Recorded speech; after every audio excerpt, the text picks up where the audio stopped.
your best family nurse practitioner who's going to help you in terms of your weight management and also be your primary care in case you need the IV hydration. They can also help you as well. Call them at 513-268-2740. Again, the number is 513-268-2740. Book your appointment with Oswald Wellness so that you can feel well. TapTap Send, the best app on the market, the best app and the safest way to send money back home. It's easy, fast, secure, and convenient. Please make sure you download the app from your app store. And if you already did, please send information to your loved ones and your friends and families as well. And even your haters, send it to them. Let them send money back home, okay?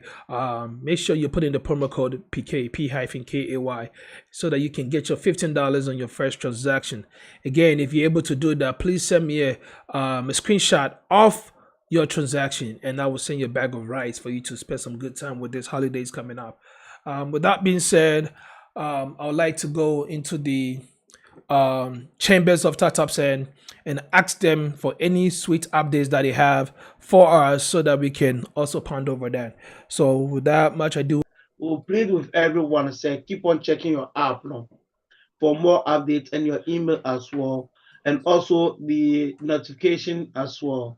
Why am I saying that? At the moment, those areas that are eligible, there is an air game which is on the app at the moment that you can play it up and accrue some cash whilst we are waiting. So all you have to do is just go onto the app. You see the egg at the front page now. Try to hatch it up, and it can be a lucky winner for a £10 or a £5 or whichever amount it will show for you. And also, you have a chance to play it every day as well. And also keep watching it up. There is a notification also that runs for a draw for if you're a winner, you qualify to go and watch the African Cup of match and also as well. So please just keep watching that aspect as well. So okay. Whilst we are waiting, somebody might ask you, so the app, it doesn't work or it doesn't work at all. Just to let everybody know that the app still work solidly, whatever country you are in that we operate from, the app still work. And as one of the good things is, if you are in a state or Canada or UAE or Australia or Europe, you can send money to UK through the app. All that you need to do is just get your recipient bank account details and sort code. If you are sending to UK, just get that, and you go to the app, select UK, then it will allow you to send money to the person in UK. But if you're also in UK here, you can send money to European countries as well. So we keep on increasing those European countries that you can send to. By the moment, you can send to France, Austria, Italy, Germany, Netherlands, and the rest, and Spain as well. So keep on checking on the app for more updates. And to those businessmen and women out there who normally do trading with Alibaba and China and the rest, it is now simple and easier that you can use the TapTap Send app to make payments to those people in there. So no hala anymore, and life is easier. And please watch out with the as will be coming. There'll be more updates that'll be on the app. So if you haven't activated your wallet, for the sake of those in the USA and Canada, some of you people have access to it, some don't have it. So you just stay cool. Hopefully by the time we come back, they will increase most of the areas that will be visible for the wallet aspect of it. And if you have it, please activate it. So those in Europe here, Europe and also some of the other countries, please, and UK as well, please activate your wallet. Reason being that the TapTap Send card is coming up. So you get a virtual card whereby it allows you to make any payment within the country that you are in. So once you have money on your wallet, you can just tap and go, and simply put, you are there. So please we will urge everyone, the sound of our voices, if you've not downloaded the app and you're here, please download it and get your £10 or $10 or your 30 UAE currency and the rest, and use the code PK whilst we wait for our fully operation time frame. Thank you very much, and I'll leave it back to you, PK Charlie. Now, you heard the doctor, so people are eager, and they can't wait to hear the good news. All right. Thank you very much for the updates from Tatap said. That was delivered by A class. And I must say, so depending on how this topic flows, we might have it in two sections. If we need another section, we will come back for part two next week. If not, the topic for next week will be about AI. So we'll be talking about how AI can actually be of good and bad to society, and also in case you even want to master in AI, how you can go about that for the good, not necessarily mastering AI for the bad. So at this point, I will welcome Professor FELIX QUAYSON. Professor QUAYSON has been with us from the inset of HITV, the days of Acquaintance Muslim, the days of Arise Ghana Youth, basically every segment that we've ran on HITV, Professor QUAYSON has been with us.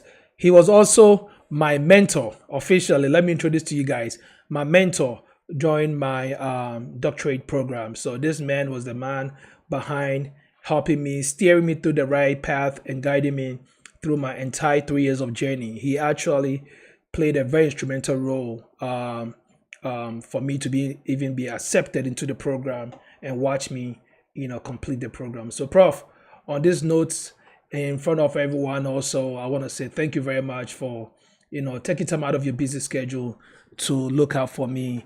And I want to say God bless you for all that you do for HITV and also Tatap Send.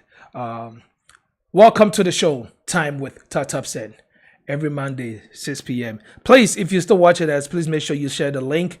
And also make sure you send the YouTube link, HITV, and the Zoom link as well. We're having a lot of technical issues with our Facebook link, HITV.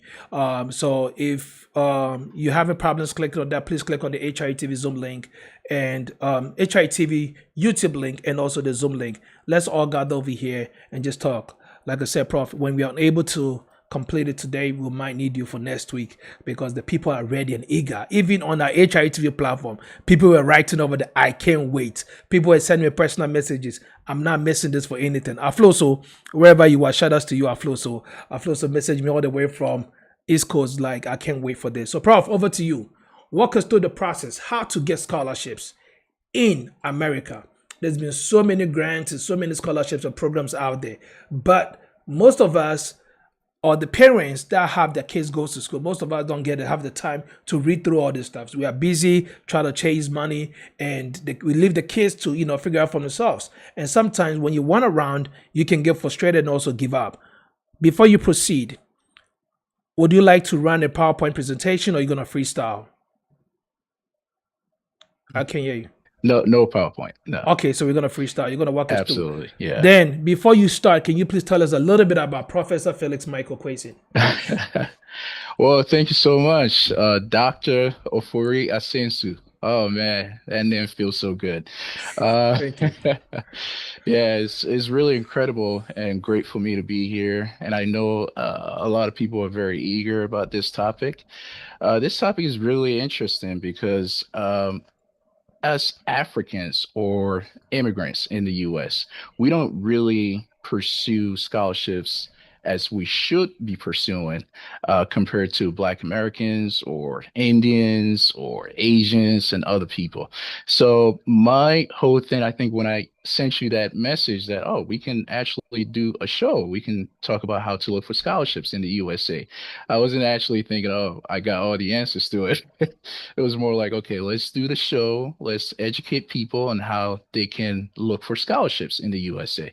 So without further ado, my name is Professor FELIX QUAYSON, and I am an educational research scientist, scholar, U.S. Fulbright specialist, and assistant professor at Texas State University here in Austin, Texas. Texas. So my research area, I actually look at credentials of value. I look at micro skills, micro credentials, degree, non-degree certification, industry certification, and apprenticeships.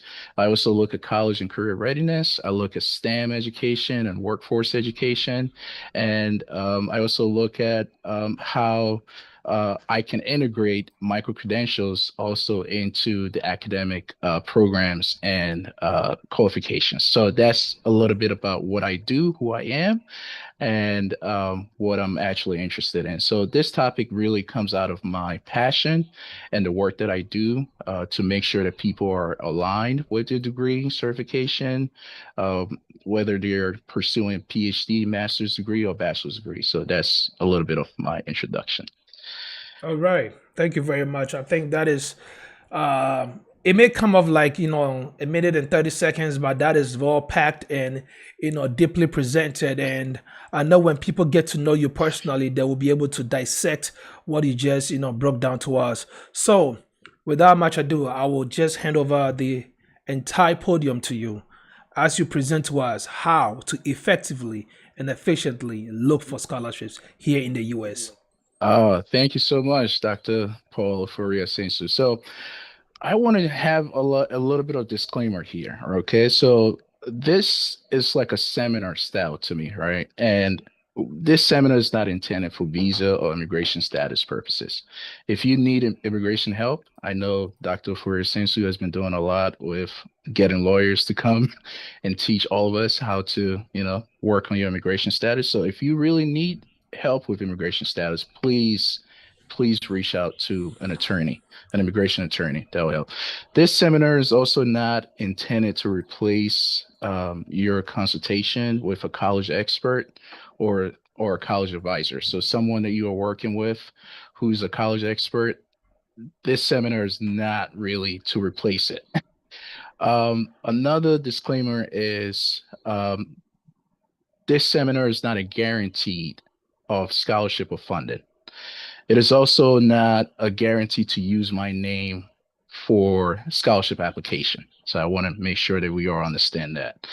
And also, I would take any question that you have at the end. So please kindly write all your questions down so that you don't forget it, so that you'll be able to have the opportunity to ask me towards the end of this seminar presentation. So let's get right into it. The first thing that I want to tell you is always be aware of scams. A lot of people will scam you when it comes to scholarships, right?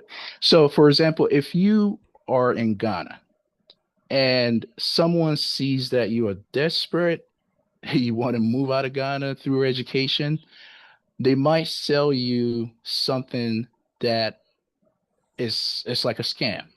Okay, they might say, "Oh, I work with this international organizational agency, and all you need is your bank information, your bank ID or whatever, and we would be able to make sure that your son or daughter gets the Fulbright scholarships."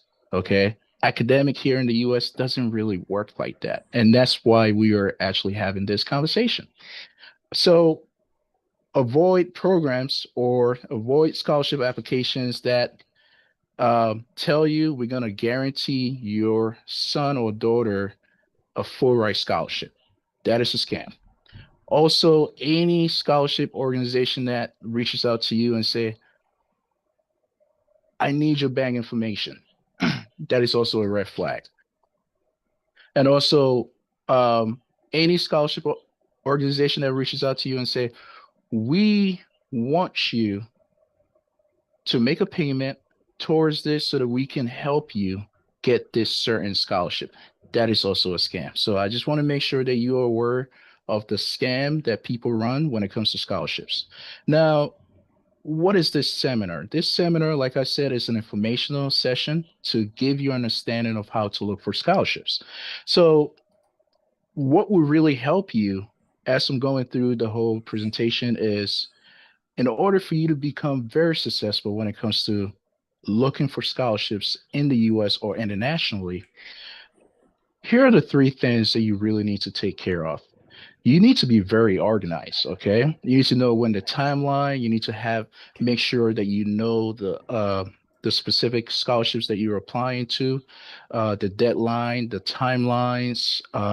Maybe you need to reach out to someone for letters of recommendation, all of that. So timeline and organization is very important. The second one is communication.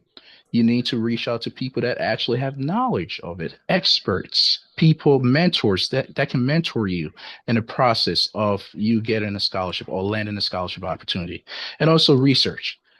I want to stress it out a lot that research is needed for this sort of work when it comes to scholarships. So in order for you to be successful, always remember these three things: organization, how organized you are; communication, how effectively you communicate; and also research. How many times have you done your research on a certain scholarship?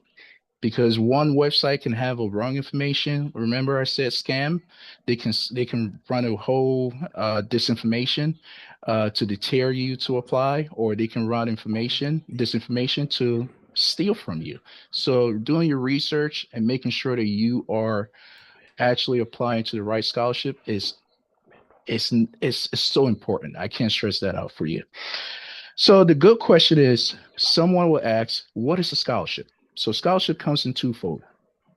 And that's a good question. We have in academic or professional settings, we categorize scholarships by source and eligibility. I'll repeat that again. It's two types of scholarships in academic and professional settings. We categorize it by source and eligibility. So let's look at what the source scholarships are. So when someone tells you that this particular scholarship, or when you go on the website and you are looking at a scholarship, two things will come to your mind. Is this a source scholarship or an eligibility scholarship? Now, in order for you to look for source scholarships, here, source scholarships comes in federal or government. Okay, so most of us are from Ghana, Nigeria, and so forth. If someone wants to come to the US to study for a master's or PhD, the government of Ghana can set up a program where they can give that person a specific aid or help pay that tuition for that individual to come to the US or go to Europe or Asia to study for the master's or PhD. So those are source scholarship. And in the US, we have source scholarships like federal financial aid, which is FAFSA, right? Which a lot of students do apply for it. And federal financial aid is more like a need base. So when you look at need base, it's also considered source scholarships. And then we have private scholarships. So private scholarship was basically funded by private companies, organizations, individuals like donors, and community groups or external organizations. And then we have institutional scholarships. Okay, those are all part of the source scholarship. So federal or governmental scholarships, need-based, private scholarships, and then institutional scholarships. So institutional scholarships really they can come in like your college academic unit, your college unit, and it's really based on merit, need, or specific program. So you will hear that someone wants to study medicine or someone wants to study physics, and a certain academic unit within a college will gift that person a scholarship, like a Fulbright scholarship to study for their undergrad, master's, or PhD, and not pay a dime for their degree. So those are all considered source scholarship. Now let's get into eligibility scholarship. Okay, eligibility scholarship is really are merit-based, which is awarded on the basis of academic excellence. So we do have a lot of our kids, loved ones, friends that are gifted academically. And when they get scholarships, those scholarships are considered eligibility because they have a certain criteria that they met. And that's what that institution or university or system, university system is awarding them based on their academic excellence. And student athletes do get scholarships. So if you have a child or son or daughter that is really gifted athletically, please make sure that they work on your skills to make sure that they land the most opportunities out of their scholarships. And then we have something called artistic abilities. I want to say this. I want to pause a little bit and say this. So in the African in the African community, we don't really prioritize artistic abilities. Okay. Now, in the US, there are a lot of scholarships awarded to individuals with artistic abilities. You know, people that can draw, people that can create music, people that can play instruments, people that can do so many things like fine arts and so many things. So those there are scholarships for that. So if you see that one of your kids or your child is doing well in artistic abilities, make sure to help them because there is scholarships for that when it's time for them to go to college. And then we have something called community services. Okay. Those are use identity-based scholarship. Identity-based scholarship is basically for minoritized individuals, Black, Indigenous, people of color. Those scholarships are basically awarded to individuals because they have or they look a certain way. So identity-based scholarship is very important as well. And then we have the need base I already mentioned. Need base is basically any individual that does not have a financial way or means to get a degree or to go to college. So need base, like I gave you an example, FAFSA, like Federal Student Financial Aid is also a need base thing that you can look into. There's also something called activity base. Activity base is basically you being an athlete, okay? You serving the community, you having your career specific idea that you want to study. So, for example, if you want to go into medicine, if you want to be a teacher, if you want to be an astronaut, those are considered the activity base because when you are awarded those scholarships, let's say NASA, you want to be an astronaut. NASA and you apply to the college and your professors or administrators look at your packet, your academic abilities, your excellence, and they're like, okay, they will reach out to NASA to tell them that they have someone who's coming, who's being enrolled in the university, and they want NASA to give them scholarships. So NASA can, you know, look at your admission package and they can say, okay, this individual, we can work with this, or we can train this individual to really be the best that they can. So NASA will end up awarding you some scholarships to either study for free or will give you some partial need-based scholarship. So, and then we also have we also have background related scholarships. So the background related scholarship is more like if, for people who want to be, you know, who want to build businesses, who want to be entrepreneurs, and you can get it from foundations, non-for-profits, you know, NGOs, and so forth. They are the ones that award those background related scholarships. Now, I want to ask you a question, and I know you probably don't have the answer to it, but how many scholarships go unclaimed each year? Can someone tell me how many scholarships go unclaimed each year? How many scholarships do you think is awarded each year that people don't claim it?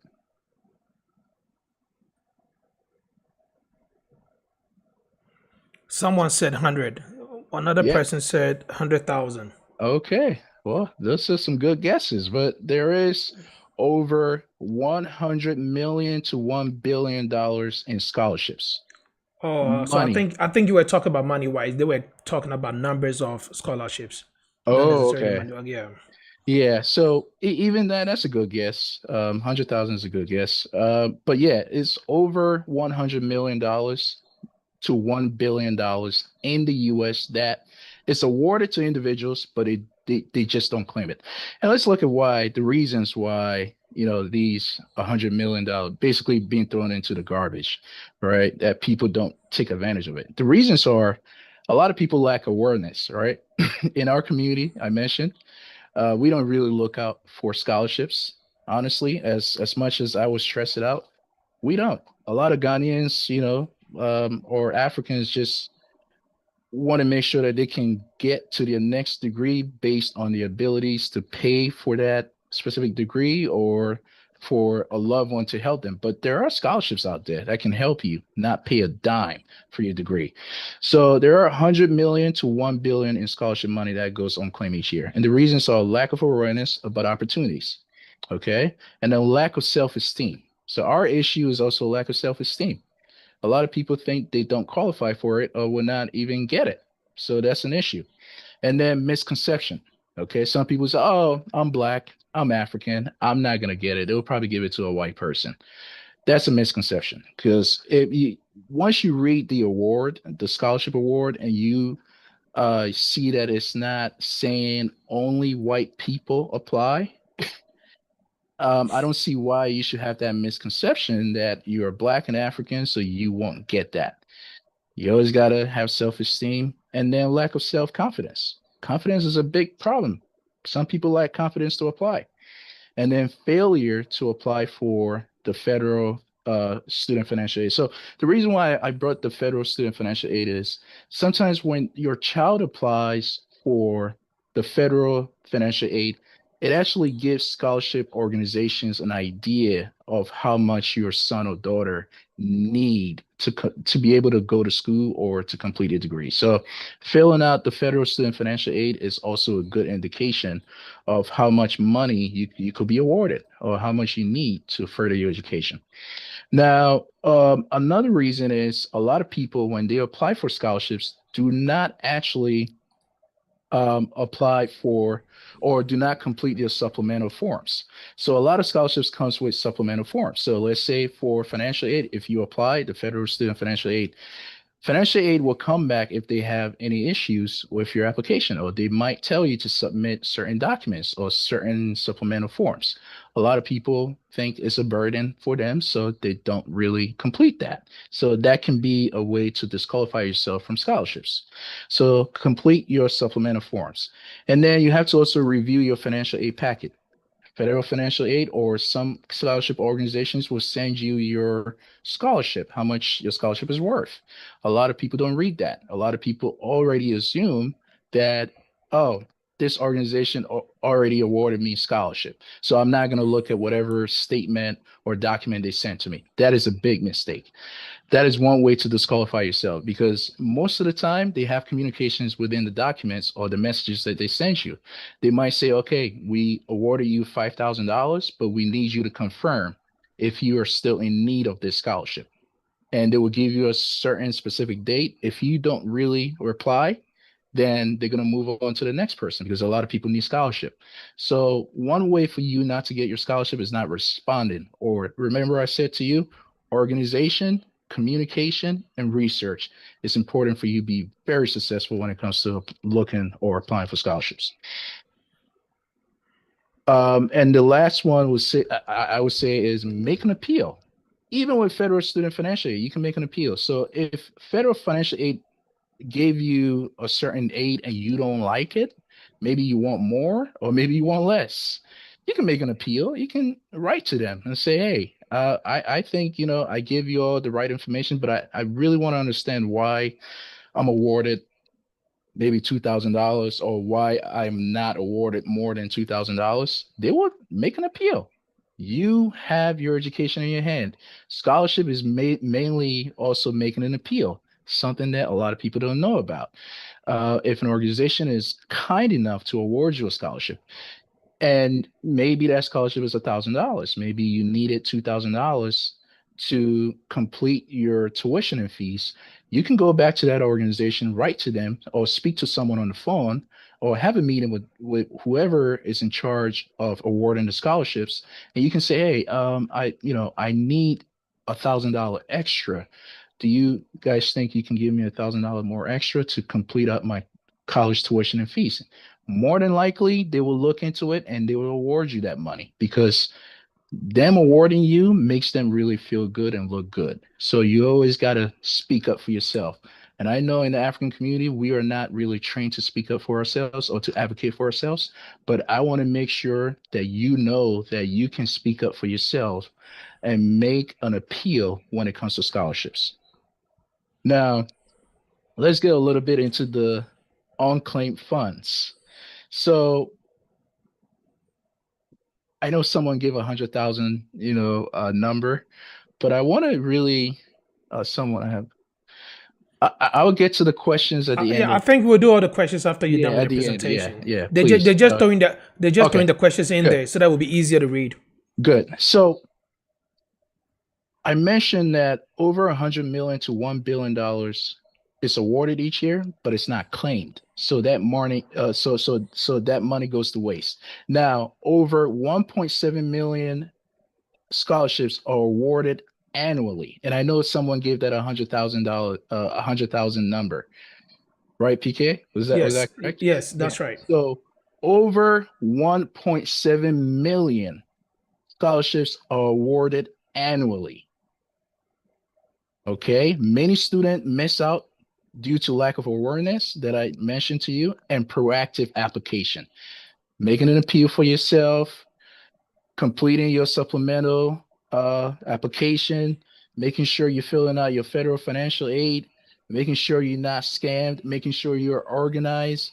A lot of students miss out on that. But I want you to know that 1.7 million awards of scholarships are awarded to students each year. Now, let's look at what you should do to avoid you not getting or not being part of the 1.7 million. So, first of all, you have to apply early. A lot of people want to wait till the end.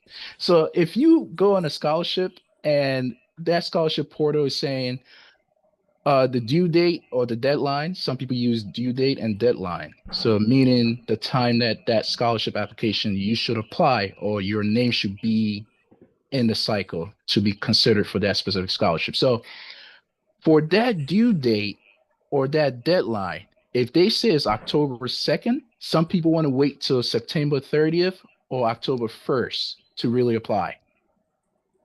That is a big mistake. You want to get your application in as early as that application portal is open. And you do not want to wait till the last day to apply or the last few days to apply. So that's one way to avoid you not being selected.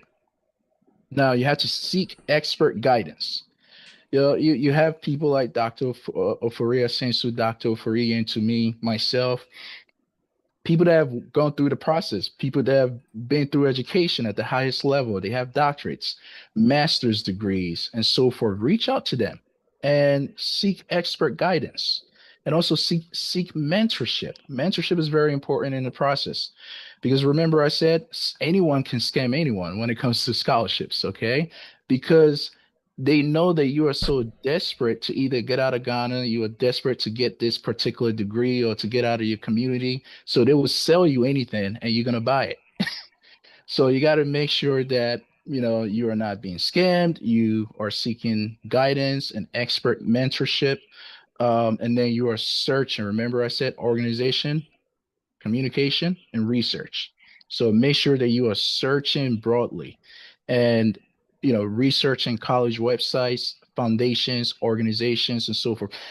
It takes a lot of time to get a lot of scholarships or to even be considered for a lot of scholarships.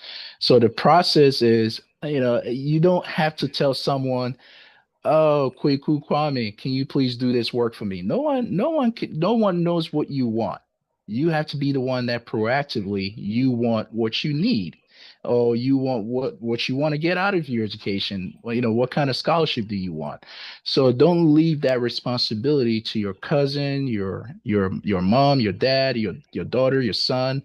Don't leave that your parents and so forth. Don't leave that responsibility to them. You have to be the one that is proactively organizing, communicating, and researching your options. Now, let's look at some stats about scholarships, okay? So I already mentioned to you 1.7 million scholarships are awarded in the United States each year to students. Now, that is a mix of federal, state, institutional scholarships, okay? Now, in the US, can someone tell me how much money does the US Department of Education allocates for scholarships, including the federal financial aid, institutional scholarships, programming scholarships, and so forth? Just give me a number. Give me a rough number, estimation.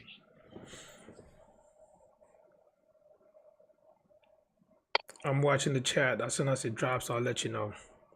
1,000. Mackenzie says 1,000. In thousand, okay. Maybe I didn't word my question correctly. How much in 4 billion? Oh, Four good. billion. Yeah, Enoch. Good. Someone is saying, 100 okay, someone million. said 100 million. Okay, that's good. I want to say, and someone said 20 billion. Ooh, that was very close. I'm so far off. Okay. So I want to say that each year, the U.S. Department of Education gives states, institutions, and the federal government through the federal student financial aid, $46 billion is allocated by the U.S. Department of Education. $46 billion. $46 billion is allocated. Okay, so there is a lot of money. You just have to apply. You have to be organized, you have to communicate, and you have to research. Okay. Approximately about 7% of college students receive scholarship each year. Just 7%. Not a lot, 7%. And that 7% basically translates to 1 in 14 students are awarded scholarships. So let's say we are what, 164 people online. Think about, oh, 166 now. So think about it like 1 in 14 people online here will be awarded Well, you still scholarships. got people on Facebook and Zoom, Oh, sorry Facebook and about YouTube that. and YouTube watching. Okay. So Yeah, so one in every 14 students. So whenever you travel to a college campus, you visit a college campus and you see students, 1 in 14 of those students are awarded scholarships. So it's very competitive. Scholarships are very competitive by nature, and there's a lot of funding. So don't think that you are left alone to really pay for your own tuitions. Okay. Now let's look at private organizations. So private organizations really award about 32% of scholarships to students. And it varies. The average is basically around $2,000, nearly $2,000. I would say probably like 1,900. That's the average that they award students. And the federal government awards percentage of awards is basically 30%. The federal government awards, so the private organizations award more scholarships than the federal government.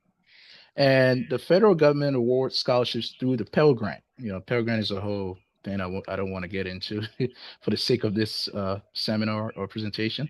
And the average student gets about 4,491 of Pell Grant money. And I want to pause a little bit and go into scholarship and grant. So when you look at scholarships are basically you don't really has like restriction conditions to it. Sometimes they want you to maintain a 3.0 GPA or grade certain grades within your courses or your program. Now, if you don't meet that, those scholarships can be taken away from you. But when it comes to grant money is basically free money. Okay, it basically gives students the ability to not repay that kind of money back. So when the federal government give Pell Grants, the federal government is not looking for students to pay that money back to them. So that's grant money. Okay, so that's the difference between scholarships and grant money. Now let's look at institutions. How many percentage do you think institutions really award scholarships? Institutions account for only 22%. And the average that institutions award is about $8,000. And then you had to also come to the state and local government levels, the state and county level. State government and local government really award about 16%. And the average that they award students is 3,500. Roughly the estimate, 3,500. So if you look at in the US with all these numbers that I've given you, all these percentages, the average student is estimated to be awarded about $7,822. That's the estimate for each student on average to be awarded scholarships. So you have organizations, private organizations, federal government, institutions, and state and local government, and they are looking to award individual on average about 7,822, which is about nearly $8,000. So that's a good and decent money. And for undergraduates in the U.S., on average, gets awarded nearly $12,000, about 11,600. So that is also a good money that undergraduates do get. Now, let's look at the differences in the amount and by institution type, okay? Now, institutions, when it comes to public 2-year institutions, do the average scholarship, so people that want to study at a community college. So community college is also part of the higher education system. So you have 2-year community colleges or junior and technical community colleges, and then you have public 4-year institutions, private 4-year institutions, and so forth. So if you do want to study at a public 2-year institution, this is how much you need to know that you are being awarded. Average scholarship awarded for public 2-year institutions are $4,100. So that's also a very good and decent, because a lot of community colleges you won't even pay $4,000 in tuition. So if you are being awarded $4,100 on average, that is a decent money for you to be able to complete your associate degree or your certificate program. It's generally lower compared to 4-year institutions, the amount that community colleges award. Now, if you go to a private nonprofit 4-year institutions like Harvard, you got University of Chicago, all these Ivy League, Cornell, UPenn, Princeton, all of that, they usually award 4-year private institutions really award about nearly $19,000. So if you have a child that is itching to go to one of the private schools, you have to know that your child could potentially be awarded $19,000 on average from either institutional scholarship or federal government or private organizations. And then if you are an undergrad and you haven't really been given Pell Grant, first of all, you have to ask your financial aid office, because Pell Grant is free money. You don't pay it back. Okay. Anyone that tells you you're going to pay it back is a liar. You don't pay it back. So average Pell Grant for undergraduate students that the federal government gives to student is 4,500 on average. 4,500. So that's also a decent money that is being added to your financial aid package that you do not have to pay it back. So there's all some sort of scholarships. So if you look at some of the numbers, so let's go to the sports. You have NCAA division. Okay, so if your child or student is very athletic, make sure you push them into that direction, because now you have the NIL, name, images, and likeness, where some college sports are paying student athletes money on a monthly basis. Okay, so you have even some of the college football players are earning about $45,000 per month, and they are students. They are not even in the NFL yet. Some are earning 4.5 million per year, and they are not even in the NFL yet. You know, the Michigan quarterback, he's earning $10 million as a quarterback, and he's not even in the NFL yet. So if you have a child that is athletically gifted, you have to put that child in that direction, because there is a lot of chances, the likely chances for your child to get scholarship is very high. And they may go to school for free. On top of it, get ridiculous money coming in per month, which can help your family. Okay. So athletes is very, so on average, when it comes to men basketball, the average scholarship is about $38,000. That's how much they get for athletes. For women basketball, the average scholarship that they get is about 36,000, maybe 37,000, nearly 37,000. And then if you look at NCAA Division Two, so there are Division One and then Division Two. Okay, Division two scholarship are generally lower because they don't have a lot of money to invest in student athletes. So if your child wants to play for college, you got to make sure which kind of program that is. Is it a Division one or Division two? If it is a Division two, you are looking at on average about $7,000 or $6,500 on average. For men, and for women, it's about $8,000 for women. Okay. Now, um, for you can also, your child can also be on a scholarship part time. for NCAA Division I and Division II scholarships. So if your child is on scholarship part-time, you're basically looking at an average about $18,000 for NCAA Division I. For men basketball, you're looking at 38,000, and for women, you're looking at about 37,000, the same numbers. And for NCAA Division II, the same numbers. You're looking for men about 7,000, and then for women about 8,000. Okay, so these are some of the things that you want to look at. So scholarship doesn't come only in academic form; it comes in sports, athleticism, academic, professional. It comes in all different sort, and we have to, as Africans or African community, we have to look in every direction to make sure that our children or son or daughter is actually set for college, and you don't have to pay anything back. And like with the NIL images and likeness, your child will most likely get paid as a student athlete in college. Now let's look at where to apply for scholarships. Okay, this is very important. Remember, I mentioned about avoiding scams.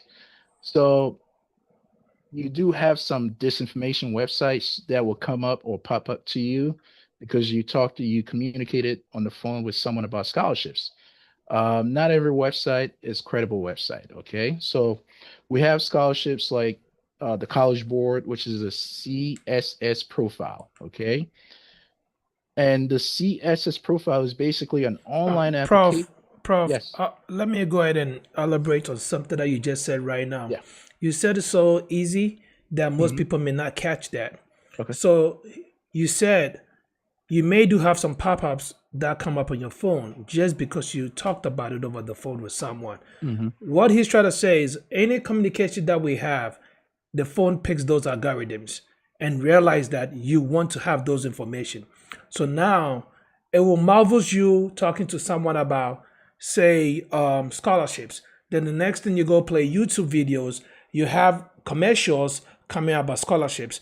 Those are the ones that he's telling you, be careful because you can get scammed about those. So the way you said it so easily, if people do not really, delve deep into that side, they may not catch that.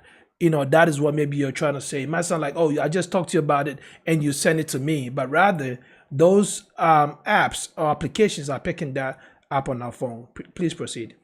Thank you, Dr. ASENSO. So what Doctor said is very important because I do get a lot of messages from people from Ghana, and they talk about, oh, I've been accepted to a university in Canada.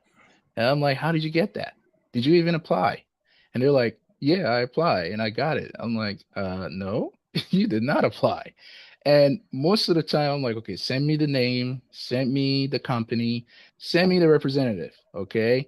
Now, those representatives want them to pay tuition, which is sometimes about $50,000, $100,000.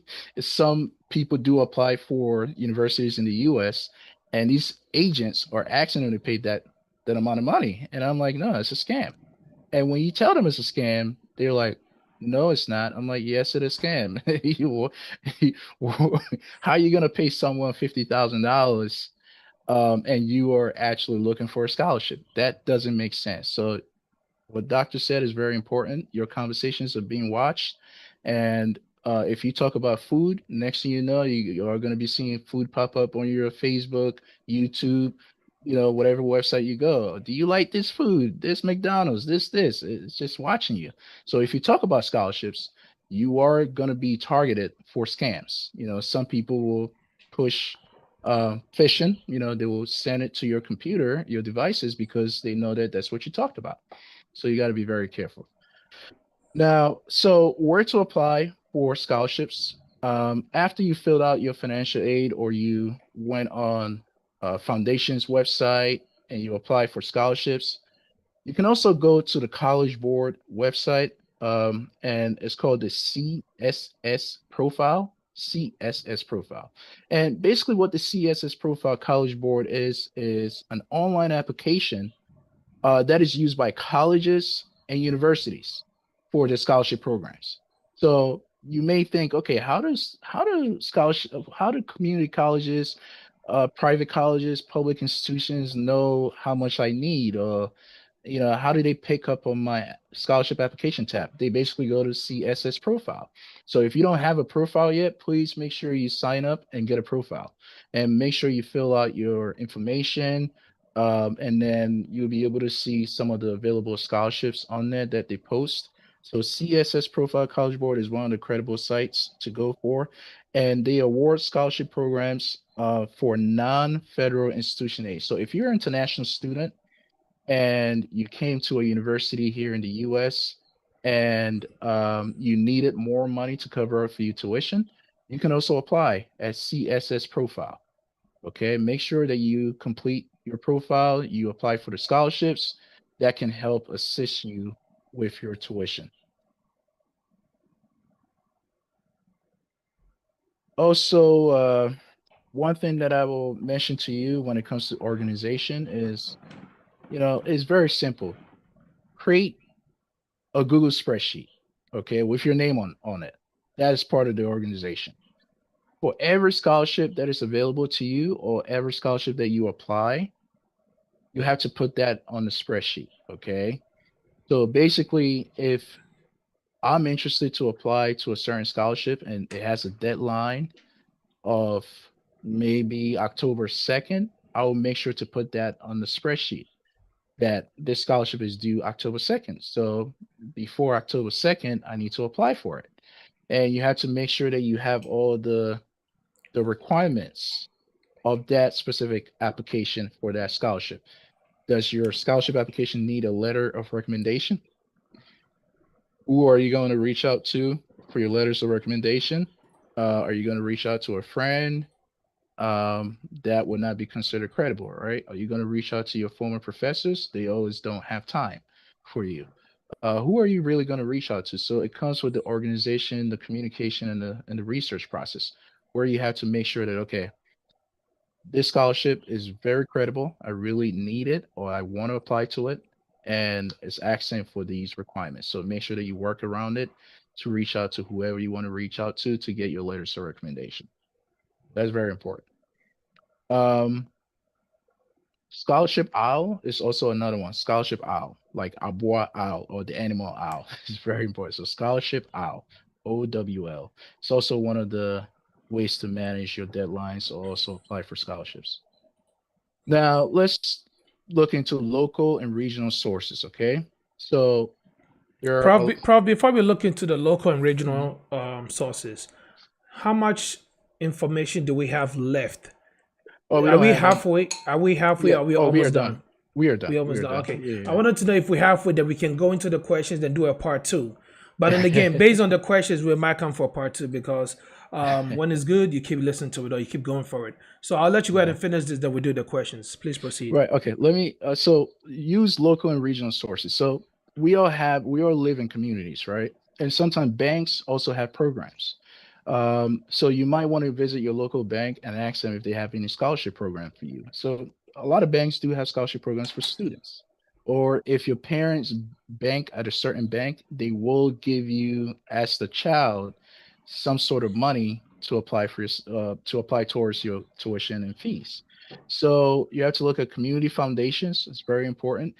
Don't underestimate nonprofits, because a lot of the money that the federal government gives, it actually goes to nonprofits. Okay, so don't in your mind ever say that nonprofits don't have money. They do have a lot of money. You just don't ask them. That's why they don't give it out. Okay, so community foundations are very important. Also, credit unions, like I mentioned, credit unions and bank. Um, are also very important. And also high school, your faith-based organizations like SDA, Catholic, Pentecost, all of that, faith-based organizations also have scholarships available. You just have to ask. I think SDA, one particular conference, Northeastern Conference, really give whoever graduates from high school that is part of the conference, they give you a certain amount of scholarship towards your college tuition and fees. So faith-based organizations do award scholarships, and it's a really good money for you to consider. And also high school counseling offices. A lot of high school counseling offices won't necessarily give you, because maybe you're a black, especially if you have um, like an individual who is a racist white person as a counselor. You got to be you got to make sure that you, as an individual, you know what you want. Okay. Don't always put your education or your scholarship opportunities in the hands of someone else because they won't be able to help you. So when you go to your high school counseling offices, make sure that you have the knowledge and you can question them, ask them questions, and tell them, oh, I see this scholarship available. Would you be able to help me apply for it? Most of the time, they will be able to help you with maybe letters of recommendation or the application process. They can help you out. So don't count them out. You can also ask them.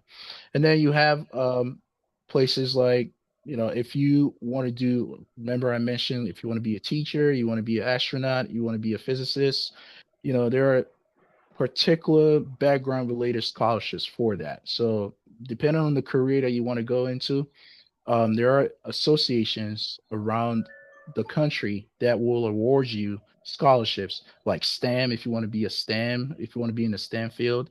If you are an adult and returning, like a first gen returning to college, they do have scholarships for that. If you want to be an entrepreneur student, some organizations do have scholarships for students who want to venture into entrepreneurship. If you are, remember I talked about the identity based scholarships. If you are Black or African American, there's also scholarship fund, United Negro College Fund. You have Thurgood Marshall College Fund. There are scholarships available for you. You just have to ask. And then there are scholarships like institutional scholarships that you have to look at the school financial aid website. You have to speak to the financial aid officer. You have to reach out. Remember, I will keep saying it, being successful in getting scholarship is about organization, effective communication, and research. So the more that you communicate effectively, the more that you organize, and the more that you research, the more that you will be successful in this regard. Yeah, so those are my information. I'm All ready for right. questions. Thank you very much, Prof. I know we have about 30 minutes to actually go through all these questions and also, if possible, open up the Zoom lines for people to also ask their questions.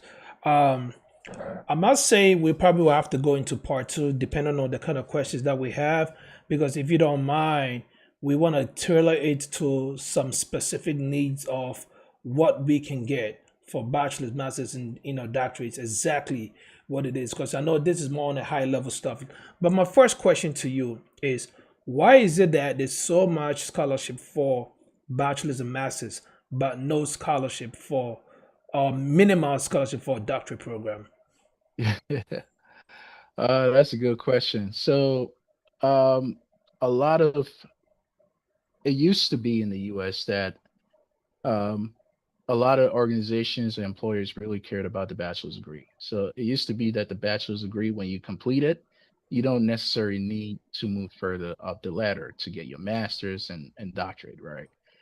Because the masters and the doctors were more considered about the specialized and like knowledge degrees.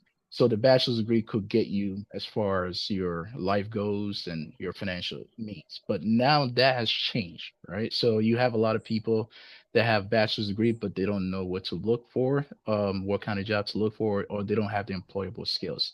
So a lot of organizations do pump a lot of money into undergraduate programs. I mean, I'm an undergraduate professor. I've taught at every level, and I see that there's a lot of money when it comes to undergraduate education. That's where the money's at. A lot of state institutions, local government also cares a lot about undergrad because the undergraduate degree is the first degree that actually expose you into your career path and into the workforce.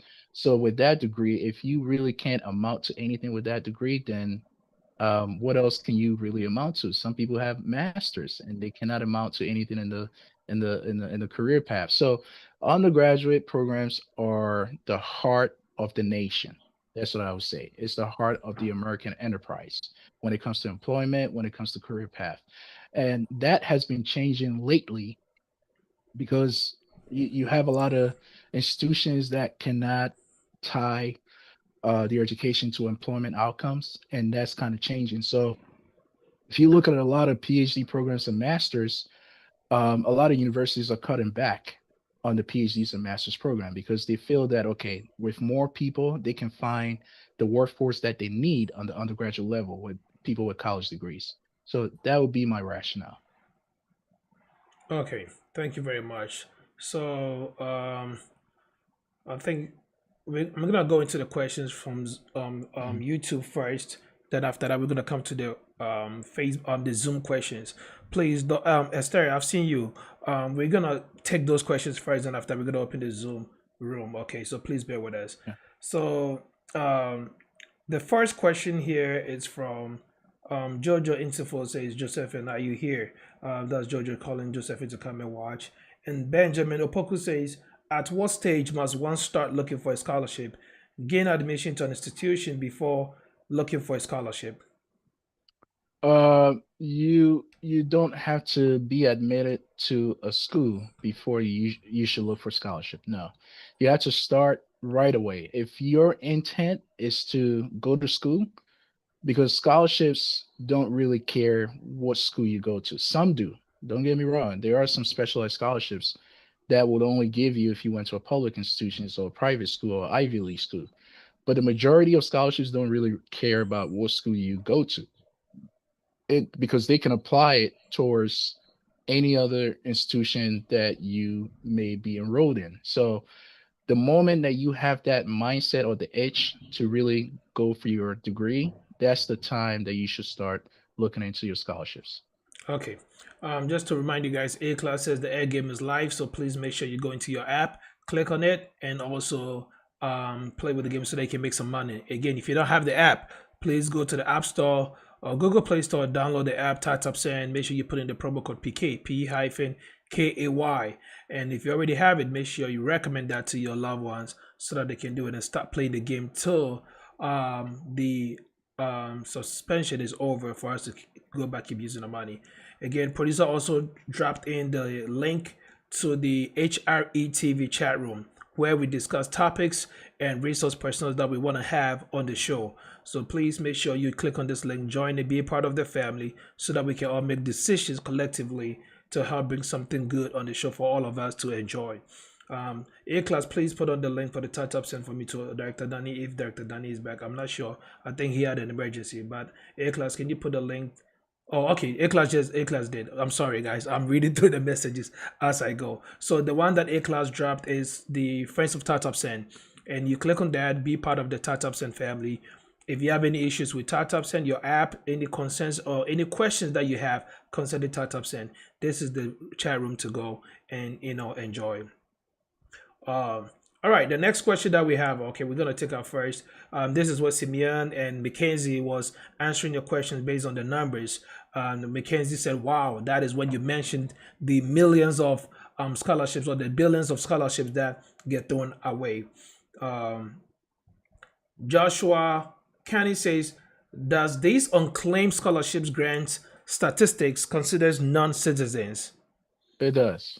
It Okay. does. Oh, Yeah. you already responded to that. I Hmm. just saw that. So should I skip those that you already responded to? Oh no, Or you let can let me go you ahead can and read it ask. just for the Right, purpose of right. those who also Just have for the the same purpose. Yep. questions and Hmm. not even reading. So Enoch says, "Sir, are there scholarships that takes care of our feeding either than tuition? I am actually in my master's program in New York." And you say yes, and I think they have the stipend programs for books and also for Yeah, money and then I want allowance. to let me provide context to that question because I know Okay. I said yes because I was kind of reading through. Mm-hmm. So if you are doing your master's, your PhD, or even your undergrad, you can and you are awarded scholarship and maybe you're struggling to feed yourself, you can sit down with your supervisor or your program director and they can increase the amount or scholarship that can give you some to feed yourself or pay for your rent. That is always possible. Remember I said you have to appeal for yourself, make an appeal for yourself. Scholarship is also about communicating, right? Because a lot of professors, they know what they gave you, and if you don't make an appeal for yourself, then they know that you're okay, everything is fine with you. But as a person who went through a PhD program myself, I had to sit down with my supervisor and I said, listen, I need more money. I can't live like this. And he was like, okay, sure. I'll increase it to 100% for you. And he did, so you always got to appeal for yourself, communicate for yourself. Yeah. Okay.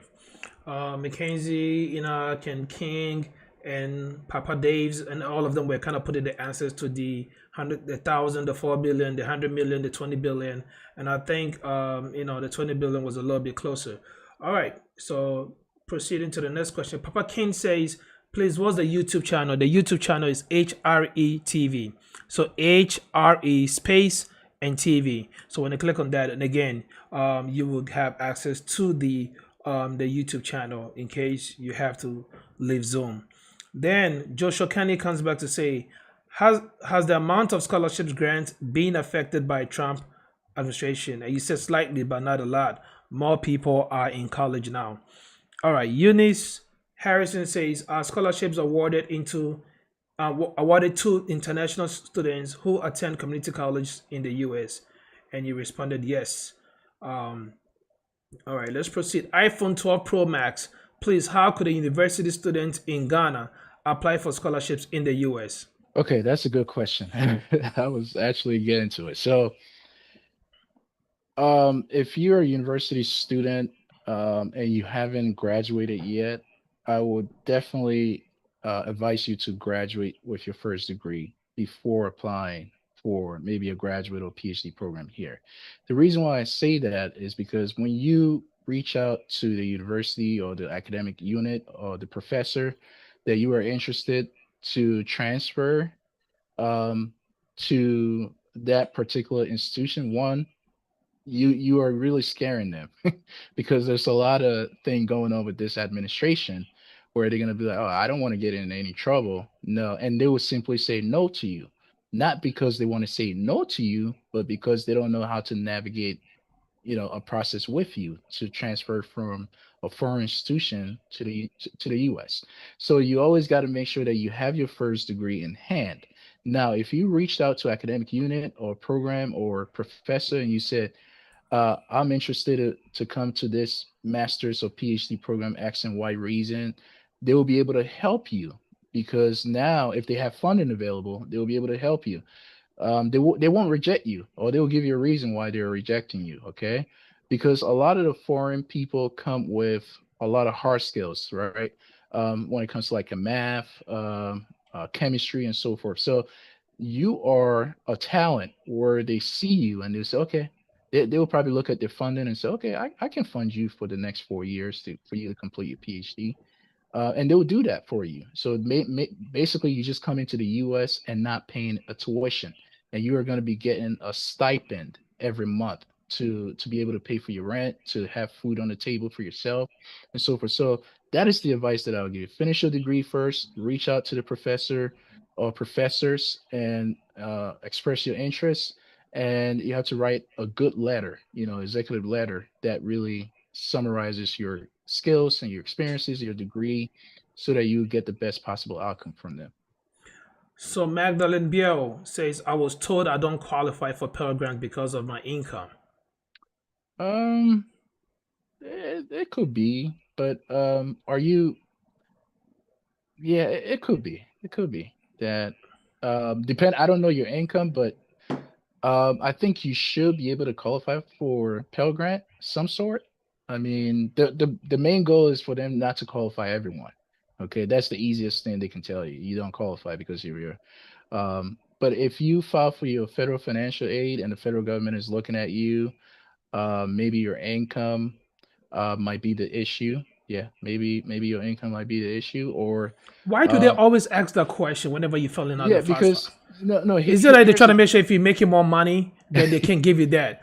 Well, they But then if punish you. Well, the country punishes you for making more money. Okay, like they tax you. They tax the living hell out of you if you make a lot of money. So one of the things that you have to put in mind is a lot of people when they fill out FAFSA, they don't put their partner on it. All right, they don't put like their wife or whoever they're taking care of. If you are the caretaker in your home, if you're taking care of your mom, your dad, your siblings, you got to put that on the financial aid application so that the federal government will know that you have a lot of financial stress on you. So they can award you things like, Pell Grant and so forth. They can give you more money.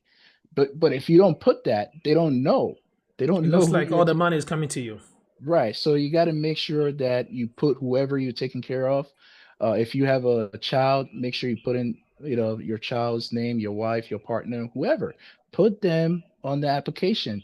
Tell the federal government that I'm the one taking care of them. They're not paying anything. They're not in school. I'm the one in school paying for myself and also paying for them. So the federal government will Okay. see that you have a lot of financial stress. So you did talk about the NIL and also NCAA, Mhm. and most of the games that, or most of the sports that you talked about was track and also basketball and football. Right. Now, iPhone 12 Pro Max wants to know what of tennis players? Oh, they do get a lot of money. Tennis people do get a lot of money. Okay. Yeah. Mhm. And iPhone says, what about netball players? Oh, they do. They do. All the Okay. college sports. All the college sports. They now the NIL is the law of the land. So your child Okay. will get money. Esther Mensima Ewol says, thanks for the clarification. Yasmin says, any special process to get mentors to walk you through these? Say that again. Any special process to get mentors to walk you through this process, basically? Um, I I mean the mentors have to be available. I can't recommend any mentor to you, but you as an individual have to make sure that that particular mentor has a degree or qualification, that they've been through the U.S. education system. You know, I'm looking at one right now, Dr. OFORI-ASENSO. Which one also? You know, I'm not giving him a job, but you know, if you want to reach out to him, he's been through the whole U.S. education system. He knows it. He knows the process, the ins and out. um, just make sure that you're looking at the quality credentials within that individual. What has that individual really accomplished? And where have that individual really worked? What kind of school did they go to? Did they go to a national accredited institution or regional Original. accredited institution? Those are very important. So you have to look at the quality measures and the standards before you can say, okay, I want to choose you as a mentor. You have to reach out to people. You have to interview people, in a formal interview. Just say, hey, I just want to reach out to you, talk to you, and interview you to see if you can be my mentor. Got to make an appeal for yourself. All right. Again, producer has dropped in the link to the HRTV family chat room. Join us. Let's help discuss topics and resource persons that we want to bring on board. And also, if you know someone, please connect with us on that link as well. A class also dropped the Friends of Startups, and please join to be part of the Startups and family. Zoom user says, how does the scholarship works? And I think you already broke it all down, the process, so we're not going to reiterate on that. Phyllis says, what are some scholarship you can get if you have low GPA trying to get in a grad program without planning on applying to FAFSA or MPN? Also, is it possible to appeal to FAFSA with low GPA for you to get the grant for grad program? That question is kind of preposterous.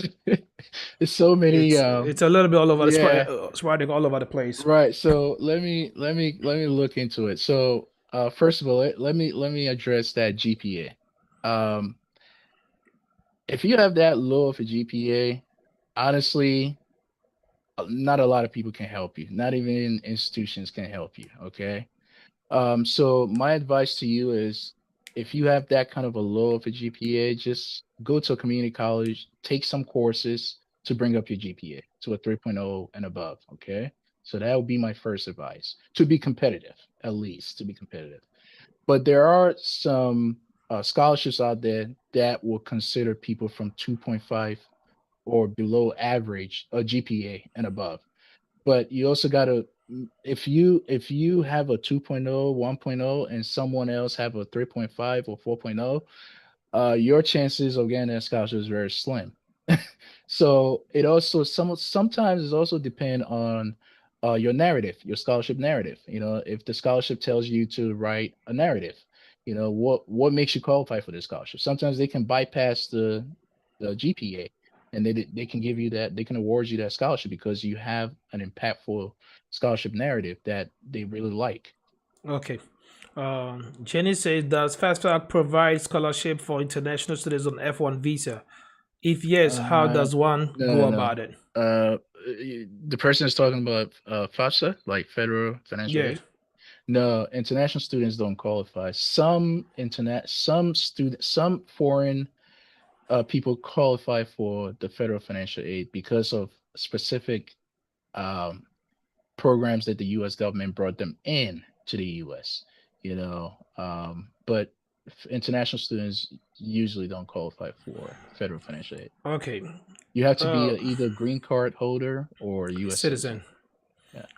And even if you're a citizen, you get more than the green card holder. Yeah. It opens up more. CEOs asks, does this apply to the UK residents? I said that's a big no for now. No, it doesn't apply. Magdalene Biel says, can we please have the list emailed to me? What list? I will say, so this is the thing though, I'm trying to be a little bit, honest over here. If you need any information, right, mark down the timestamp where that information was given. Go back and always look into it and just put it the button. Prof, if you have the time to type those in the chat. I'm not sure what list she's talking about. I'm just saying that in general. Always, you have this video on HITV available to you. Always go back and just watch it and just rewrite the names down and everything. But to really single one person out or everyone out and email it, it will be a little bit tough. But what we usually do is when people join the HITV chat room, there's a PowerPoint presentation. We do send those PowerPoint if it's requested to that platform so that people can go over it. But then let's see what Prof can do. If Prof has the time to actually give us the information, if not, it's also understandable. Just Lord says, "Do this." This is one of the names that I really like. Just Lord. Do I have to pay any amount when I'm applying for scholarships? No. See, that's what I talked about being some people Scammed. can scam you. Because if you're applying for a scholarship, why are you paying? Exactly. That doesn't make sense. Yeah. All right. Victor asked the link. The link is on HITV. Please go to YouTube on HITV and you will find the link for it. Esther is asking for part two. Esther, I totally agree with you. There should be a part two. But the point is, are we going to have the time of his busy schedule to just make this happen? But we'll find out. Benny says, when do I start college scholarship applications for my 8th grade child? I'm on for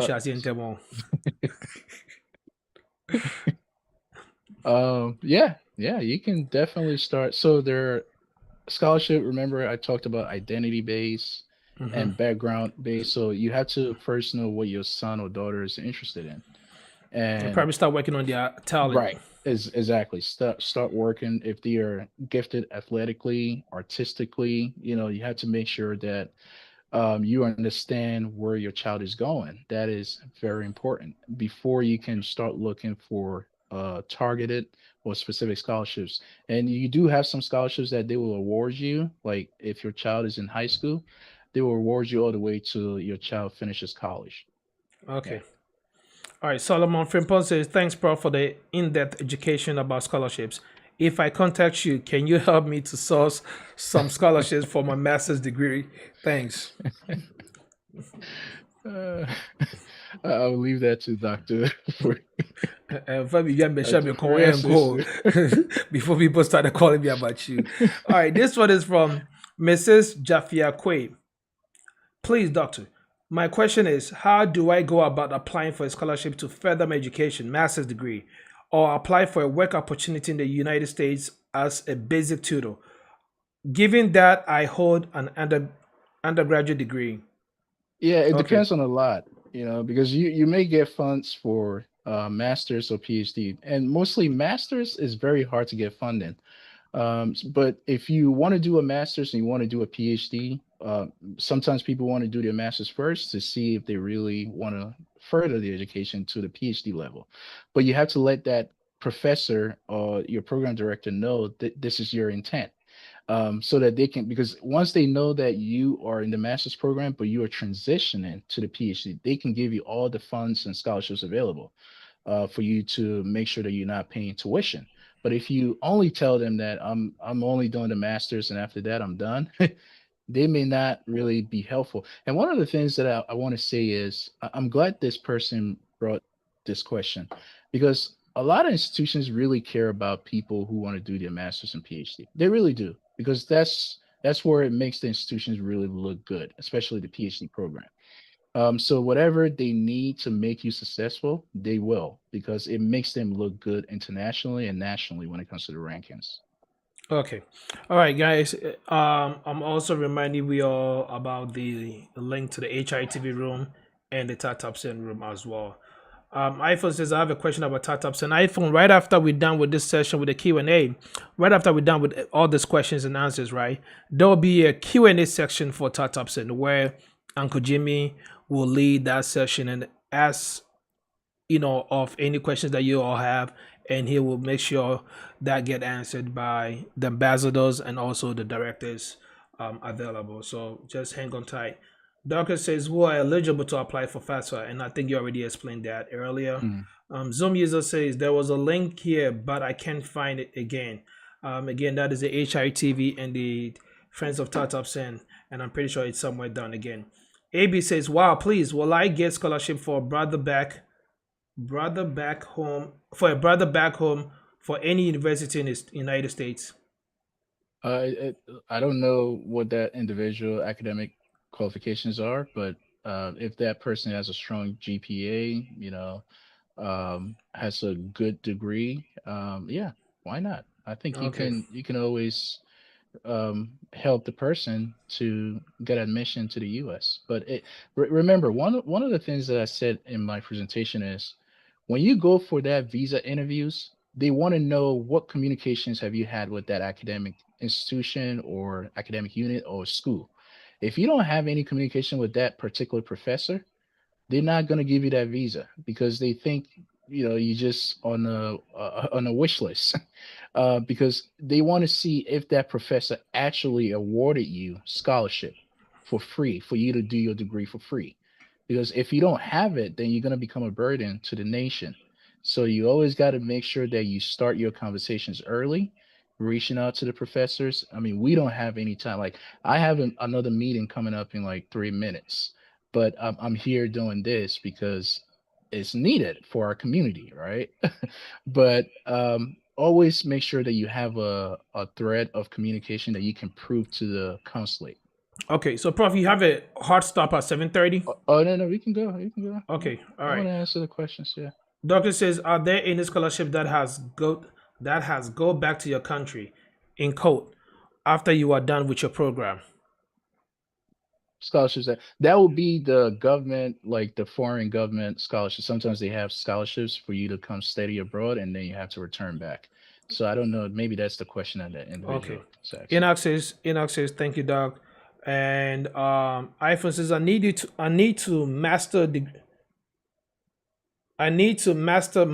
to okay. It's not worded right. So let me go ahead and read it and just refix it back to you guys. I need to. I think he or she was trying to say, I need to do my master's degree. Can I apply as a citizen? A citizen of what? U.S. or U.S. citizen, yes. yeah, yeah. Why not? Okay.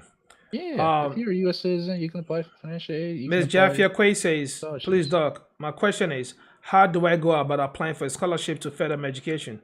I think we already answered this question. We already did. Linda says, I'm a university student offering my MPhil, that is Master's in Philosophy, and From what school? environmental science.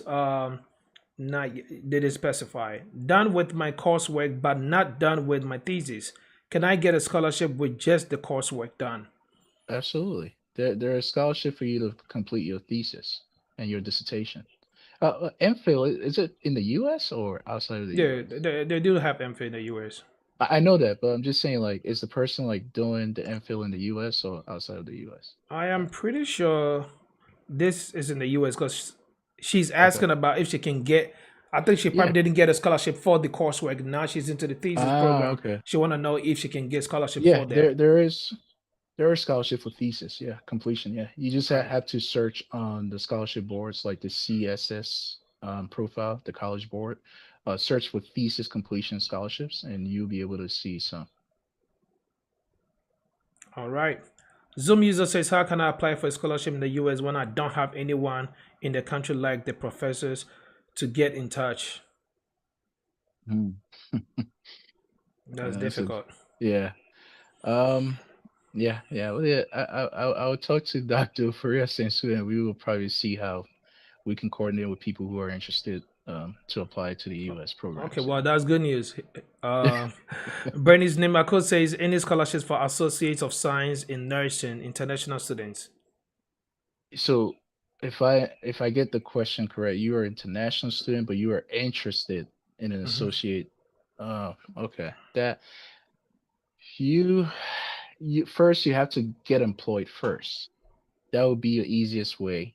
Once you get employed through an agency and the agency brings you here. I think she's probably here as an international Oh, student, oh, the person running is the here in the US. yeah, in the program of the Associate of Nursing, because Associate of Nursing is the RN program. Right. So the person is here in the US. I believe so. Okay, so if you are here in the US, um, yes, you can go to a community college. Community colleges don't have like a strict requirements for international students, and I know that for a fact. But if you want to really go to the financial aid office at the community college and ask them about international student um, awards and scholarships, and most of the time they do have it. Like I said, the background related scholarship, just like your career, you want to be a nurse. Some organizations have already gifted institutions money to apply towards international student who is interested in the nursing profession. So you may have a lot of luck with community colleges when it comes to scholarships. Yes. All right. PA says it's best to apply for scholarship to come to the US for your first degree or for your first degree or for master's doctorate. I would say your doctorate. A doctorate is much better. Okay. That would be my thing, yeah. Because the Dodgy doctorate you don't get paid. They give you a stipend and they give you your free tuition. Yeah. Dodgy Cat says, what if your dependents don't live in the US? Dependence like what? So I think this question is in relation to when you made a statement of if you apply for this FAFSA and you make all this money, because Yeah. they ask for your W-2 and all the good stuff, Yeah. right? Make Yeah. sure you state that you take care of your family if you are taking care of them. Yeah. So now I think the question is in regards to the fact that what if yes I'm taking care of them but they are not here? You still have to put them in because in financial aid, they will ask you um, questions about your parents, right? And you still put them, even though your parents are not here. You still have to put that, right? Okay. Yeah, you just gotta make sure that you making an appeal for yourself. Tell them that you have financial burden, that you can't pay your all of your tuition. Yeah. Okay. Joshua Kenny says, are there some credible websites that gives a summary of open scholarships in USA? Yeah, Scholarship Owl. I think you mentioned all of them too. Yeah, CSS, College Okay. Board. Yeah. Victor asks, what should be in your personal statement to the universities when you apply? Oof, that depends. But you have to write an effective personal statement, like one that will impact them. And when they read it, they're like, oh, we want this person. I mean, I'll give myself an example. I was awarded a merit scholarship to enroll at University of Chicago. Okay. When I wrote my personal statement, they were amazed. The dean specifically reached out to me and said, do you need anything that I can help you with? But personal statements are personalized. So you have to make sure that you are not writing something, because it's like every African state personal statement that I read is like we are poor, we are homeless, we need money. And come on, that's like a trick that people before you used. So universities are not really buying that. If you say, "Oh, my mom went to the market always to feed us," no, you gotta tie it to something specifically that the university is known for, right? Like, is the university known for um, helping um, international students or refugees or something like that? You got to tie it to something. So having an impactful statement is very personalized. If you want to reach out to me, sure, why not? All right. Yeah. Well, when it comes to writing, I can tell you that you have it. So that is a fact. I'm a testament to that. So, Michael says, I applied for FAFSA as an international student and was rejected. Is there anything I have to correct to be able to apply for FAFSA? Nah, You can you apply via CSS College Board, and that was your response to them. But then right, you right. cannot apply to FAFSA if you are international student. Yeah. Ms. Jeff, your question has been asked. I think so. You keep repeating it. iPhone says, can undergraduate student get a full funding scholarship? Why And not? if Yeah. and Yeah, if you can yes, get that. how? You can get that. You just mostly undergraduate scholarships. If for them to give you a full ride, you have to have academic excellence. You have to have community services. You have to have good letters of recommendation. You have to have great personal statements. So once you have all of that, that particular academic unit or professor or the program director looking at your application will award you the available scholarships for you to go to school for free. Yes, it's definitely possible. Yeah. All right. Again, I'm still reminding you all to please click on the HITV link as well as the Startups and link to join it. Miss Jeffy, I think so. Question, no? She probably thought the question wasn't gonna get asked, but it's already been asked. Joshua, so what are the available scholarship opportunities for international students? I think you've already answered that. For the sake of time, I'd like to proceed because so that we can get everyone's question involved. Okay. iPhone says, can undergraduate students get full funding scholarship? And if yes, you already answered that. Ms. Jeffy, that has been answered. Zoom user says, how can I apply for a scholarship in the US when I don't have anyone in the country like Professor already? That is already been asked. Delisha Smith says, I have a program that provides free scholarship profile for high school students. We partner with College Coaching Network. The program is available in Ghana and the US to allow colleges access to assist with foreign students interested in going to school and in the US. Well, I want to say I'd love to share more information if that is okay. Delisha, I totally respect the fact that, but then this is not something that we've gone through with her to talk about it, to do our due diligences. So yes, she's throwing it out there. If you want to do it, look into it. Make sure you do your own due diligence and make sure it is the right thing. If it's the right thing and you get involved, make sure you get other people also involved so that they can all see the good stuff. Again, this is what this program is about. We try to bring right people together to make sure that things get taken care of. But on behalf of myself and the team, I cannot confirm or deny Delicia's offer or request. But again, I will urge you all to look into it, but do your due diligence. And if it's the right thing, make sure you spread the word so that other people can also tap into that blessings. I'll leave it as such. All right. Clement, your boss says, Prof, thank you for this information. Please, do you have scholarships, websites, or links for us? God bless you. And I think he already said that. Enoch says, Dr. Senso, please, can I get 2 minutes of your time this week? Enoch. Prof, you are creating problems for me. Enoch, just join the HITV link and I'll put a message there. Always after the show, I do put a message out there and welcome our new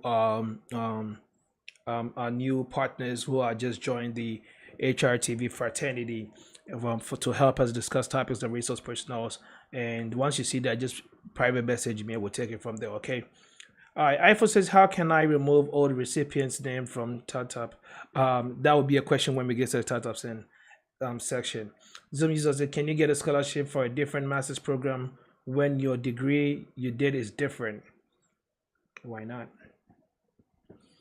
Solomon Frimpong says, Prof, please, can you touch base on the the essay part of the scholarship process? Any tutorials? Thanks. You want to go ahead and delve a little bit into that? That's like So how about we do a part 2 in how to really like the process and steps in first, now you've given us the overview, the high level stuff of how to get a scholarship, where to get it from, and who to get involved in the process of getting the scholarship. How about we look into the process of getting it? Throw some samples of scholarship, personal statements, letter of recommendations, and also walk through the process itself. just like you did with some of us one-on-one. So maybe we probably should have a section with that if you're available next week. Maybe the best show content.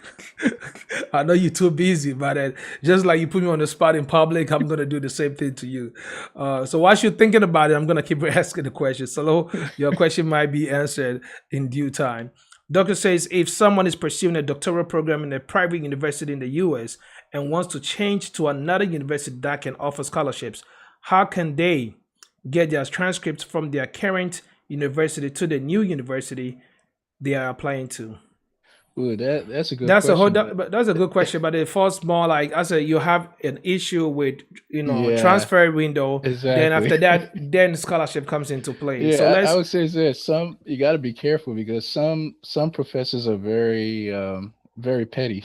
Mhm. They can destroy you. So if they feel like you want to move from your lab or your program and go elsewhere, they can definitely make your life very difficult. So you just gotta make sure you thread, very But careful. I'll tell you what, doctors, this is the reason why where I did my bachelor's is the same school that I stuck with my master's and my doctorate.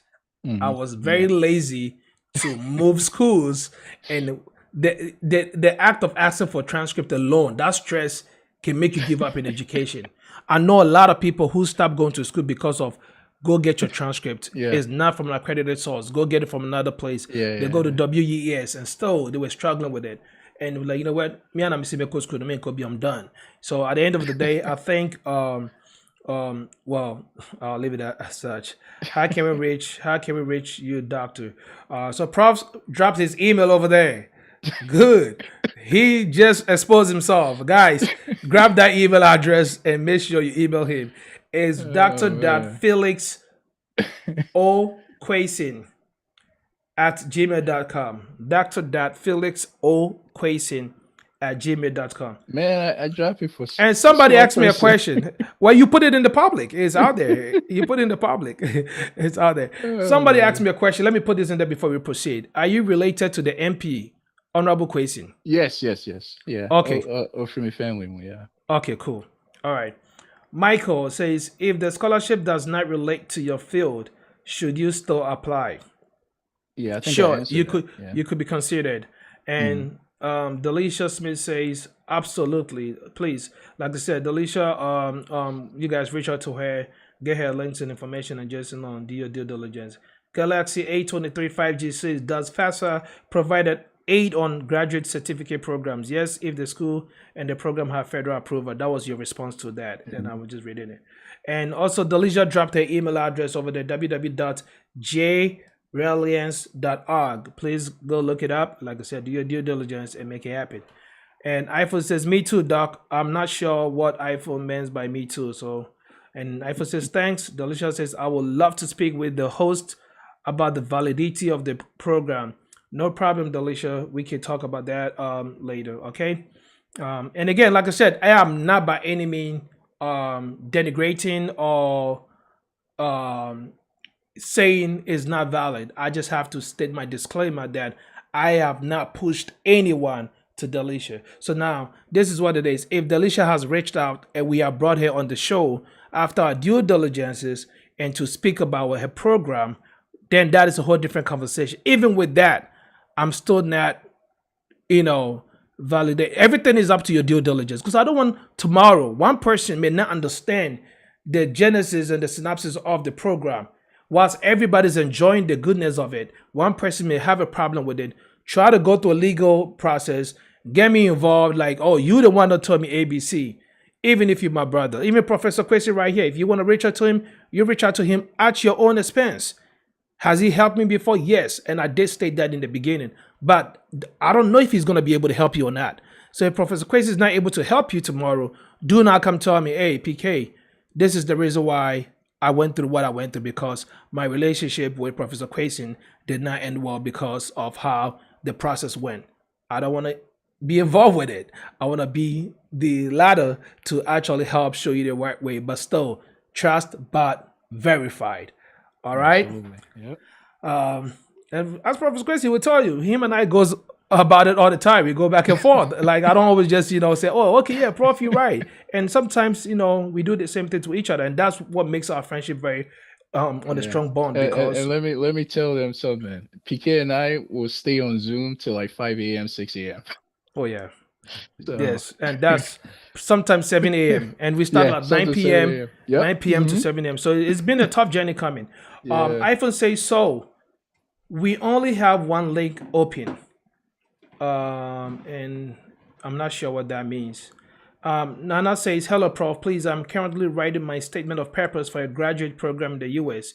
May I reach out to you for guidance? If yes, how should I contact you?" And I think I did, state his email address earlier. Yeah. Doji and I put that Esther, in the I put that in Doji the and Esther, chat. I'll call you guys very shortly. Okay, so just give me a second.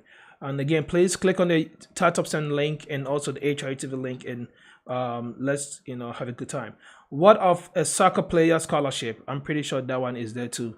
D1, D2 soccer scholarship. Doji says, I can't find the email. Prof, draw the email again. dr.felixoquayson@gmail.com. All right. And our very own Heather Phipps says, thank you so much. Can you share Dr. Quasey's email? Okay, that was shared. And please, Amegona James, she was asking of Dr. Quasey's email, and the email that you dropped, I think, is your personal email, not Dr. Quasey's email. So please, if you're looking for Dr. Quasey's email, Amegona James' email is not Dr. Quasey's email. That's Amegona James' personal email. So Professor Quasey's email is the one that I stated earlier. Infinite Notes 10 says, please, I don't get Dr. email. Can you repeat? I don't get Dr. email. Can you repeat it again? Thank you. Again, it's dr.felix@gmail.com. I completely understand, and that's from Delisha. Thank you very much, Delisha, for understanding me. Miss Jaffia Quay says, thank you so much, Doc. I appreciate. iPhone says, it's only the WhatsApp link we need, right? Yes, once you click on the WhatsApp link, one of them will take you to the HITV chat room. The other one will take you to the Startup Center. And again, like I said, both of them set, separate roles. The HITV chat room is where we discuss topics and, resource persons that want to come on the show. And if you have any, we're looking for a Canadian immigration lawyer. So if you have one, please, link us up and we'll take care of that. And the Friends of Startup Center is where they discuss all the concerns and issues with startups that you have. iPhone says you only send one link in the group. No, there's 2 links going on right now. Benny says, thank you so much. What other links do we need? Those are the 2 links that we sent. And I'll call upon Esther. Esther, please unmute yourself. We're only going to take 2 calls because the only 2 people that lit up their calls were Esther and Doji. So we're going to take upon Esther. After that, Doji. Then we're going to bring the show to an end. I think. Did I miss a question from Zoom? And I'm gonna go back to Facebook and YouTube to make sure I didn't miss anyone. Okay, so I missed these 2 questions. Please, I'm subject to a 2-year home requirement after my exchange program in the US. Can I get a scholarship to come back and continue with my undergrad? Sure. Okay. Lydia's A16 says, I have done my coursework in PH.D. in Ghana. Can I transfer my course to university in the US here and get a scholarship completion? And I think that kind of falls in line with what you're saying. Where if you're in the middle of the program, finish it, then go get another program with it, right? All right. Yeah. Okay, so Esther, please, if you can hear me, please unmute yourself. Producer, can you please unmute Esther for me? If Esther is still here. If Esther is not, because Esther, if you take off your hands, it's hard for us to locate you because there's a lot of people on it right now. So I'm going to call upon, okay, Esther is back. Okay, Esther, please. And after that, we're going to call upon Doji. Okay. Esther, tell us where you're calling from. I'm calling from the States. I'm currently in Virginia. Virginia. Good evening, anyway. Good evening. Okay, so thank you for this opportunity. My question is quite simple. So I graduated from a university in London, that's Brunel University, and in MSc Management. And I did my dissertation in equality, diversity, and basically DEI. And I want to find out if it's possible for me to get a scholarship to pursue another master's program in the States. Why don't you want to do a PhD? Because of the duration involved, the time period. Um, yes, you can get scholarship to do another master's, but I would say that a PhD would be a better fit for you because Right. with PhD you spend the first 2 years completing your coursework, and then the other 2 years you spend, completing your dissertation proposal and then defending your dissertation. So with masters, you can spend two to 3 years completing your master's. So, I mean, if you look at the timeline, it's Okay. practically very similar and the same. Right. Maybe Yeah. Prof. She is trying to walk Okay. away from the intensity of the program. And I'm kind of Exactly. though. Okay. But is it possible to get a scholarship with with a master's program? Yes, it is, but it's very difficult. Like I say, you have to reach out to the academic unit. You have to reach out to the professor that is in charge, the professor that you want to work with. So if you look at institutional website or program websites, they do have professors like credentials, your research areas, and if you feel like you want to do your master's and you want to specialize in that kind of, you want to do that kind of research, then you have to reach out to that specific professor and ask them if they have funding, and if you submit your information to them and they like you, they will probably admit you to the program. One thing that I want to tell you is professors, we do have a lot of power when it comes to academic. So Mhm. don't underestimate us. Okay. Okay, Okay. Esther, because of time, I will limit you to the two questions. Now, it was supposed to be one, but Okay. who able to? My answer, my boy, solo, and then one question me musa. One man was also the after the busa. But Victoria did put in the master now is less. It's not true. The master's degree is less. Um, Matter of fact, most career fields having a doctorate do not add income to your pay.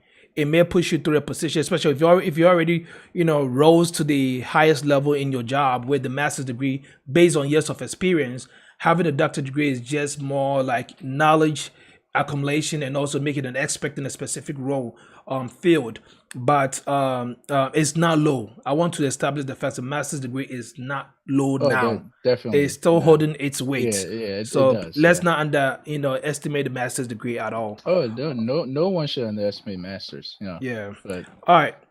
Doji. If Doji makes it quick, we might be able to Yes, take I'm here. someone I'm for a here. call. I'm here. Okay. Yeah. Okay. Doji, Thank you. tell us where you're calling from, please. I'm calling from Florida. Florida. Hey, Florida in the building. Yanko. Okay. Thank you, Dr. Kwesi. So, briefly, I would like to reach out to you later. But my Okay. question really is, I'm a teacher currently teaching here in the US. Um, is it easier to I already have a master's degree, but is it easier to get a doctorate on scholarship based on the fact that I'm providing services to the community, but also get scholarships on the basis that I like to go back home um, to help, or based on the fact that um, I don't want to stay here after the program. But is it easy that they're going to give me a scholarship based on the fact that I'm providing services to the community? And so number that. two, Hmm.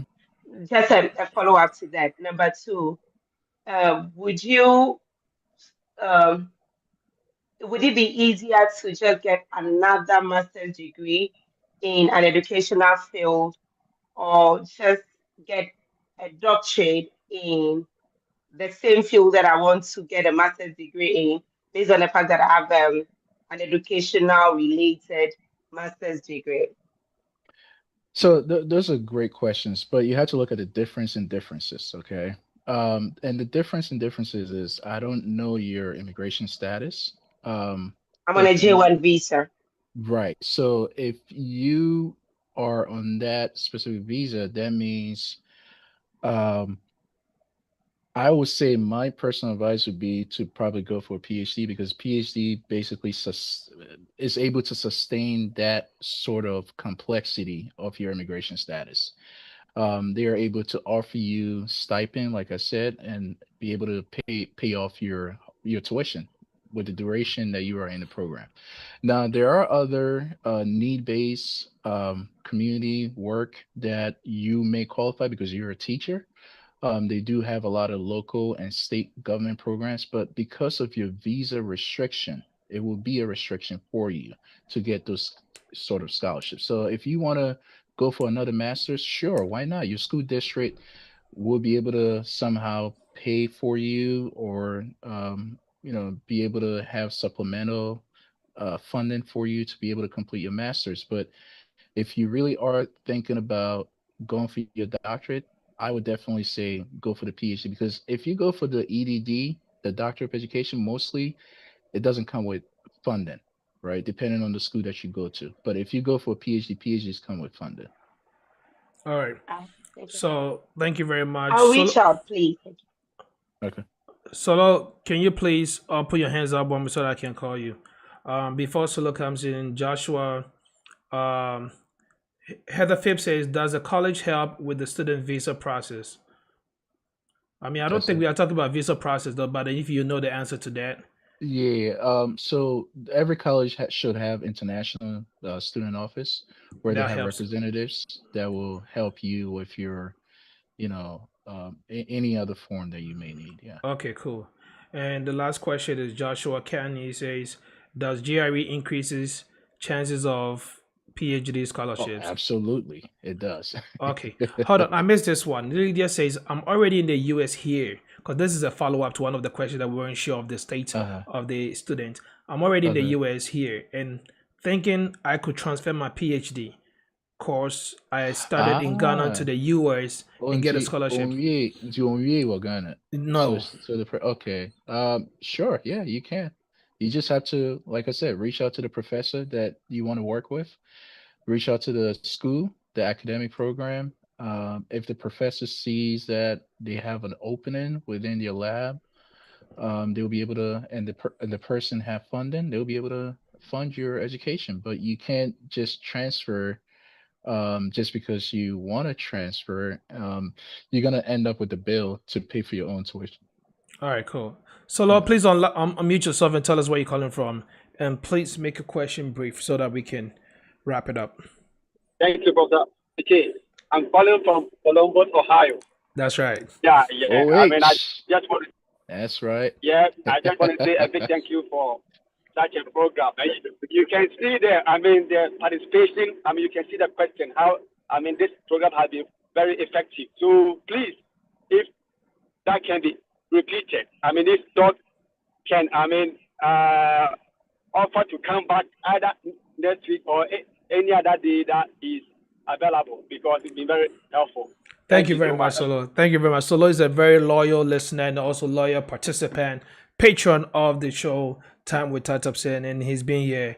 We have a bunch of loyals that are part of this show, helping run this show to the best. And Prof, we want to say thank you so much for your time, and thank you so much for coming. And like they all said, we would love to have you again for part 2. We would love to have the line open till 9 p.m. But then we have a hard stop that we have to go with you at 8. And because of that, I will call upon A class to close out with you with a sign up message. And after that, I want to say, if I don't speak to you again after A class speak to you, I want to say thank you so much for honoring this time. And we're hoping to see you, if possible, next week. We'll talk about this after this tonight. But then if not, it's still understandable. And we can't wait to get you back again. A class, over to you. Yo, the topic here, that's it. So, I mean, sure. Prof, I mean, sure, Kesepa, for this great and free advice. The links, the some of the names now, I hope and believe to say the PK kind, or we interested beyond, but you need the man, with due respect. But more than also be due diligent and also go through the process. Be careful, like what Prof said, and be careful of scammers. Don't rush and can say Charlie if you yet now uncle Tom a busanfo cool and fang then enco a baby no one was some best more the best more than say but go through the right steps. So at least when you are smiling and you are happy now, you always think of a clean heart and better happiness. Don't rush and get hurt. Because that one there, some pains can never go. Inti Edasipi dog and Edazizo Dr. Asenso so for all that and bringing him here. It looked like say dog they said the begin now can one happened to Bebem from the Yeah. chat room need questions near that you know.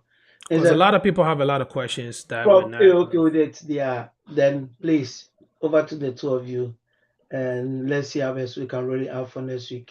Yeah, Misha, and that's it. And that's it. All right. Thank you. All right, Prof. Thank you very much. God bless you and see you. Big, just a second. Dog, Yes. we were just piano check because I saw some UK in case it be a UK links be a any Europe links. Hey, oh, I'm sorry. I'll say it, Debbie. When it was Oh, just for US. okay. Yeah. All right, then. But Prof, in case you do have something like that, like what I think A class can say, you chance because I mean, why try to outside US that? So in case you have one of your professors outside Any of the UBI, and they want to have any information, just send it our way so that we can drop it on the platform so that people can have access to it as well. yeah. All right. Sure. It was your for I had him say and yeah they would be dead bc a brena a bit and baby a see us nipity. We want to say thank you so much to all our viewers, whether today's your first day coming or whether you've been with us since day one or whether you've been with us along the way. We want to say thank you so much for making time out of your busy schedule and coming up with us to help educate ourselves every day in day out. I always say even with my little kids I learn from them, because no one is a repository of all knowledge.